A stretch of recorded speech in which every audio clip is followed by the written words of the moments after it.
How to download and install Microsoft PowerPoint for free. Hey everybody, welcome back to our official help desk. In today's video, I'm going to show you how you can download Microsoft PowerPoint in your PC for free. So without any further ado, let us jump right into the process.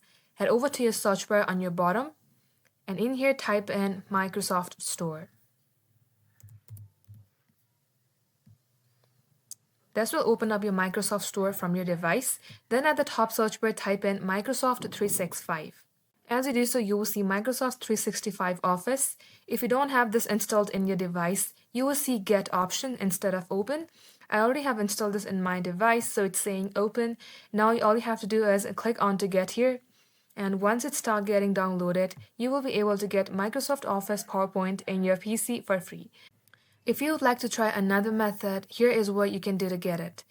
Open up any of your web browser, then open a new tab and type in Microsoft Office 365.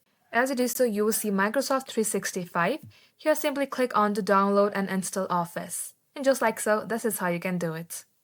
So that wraps up today's tutorial. If you would like to see more videos on this topic, then all you have to do is comment down below and we will get back to you soon with more tutorials like this. In the meantime, what you can do is like this video and subscribe to our channel. And don't forget to hit the notification bell icon so that you will get a notification whenever we post. Thank you for watching. We will catch you up soon.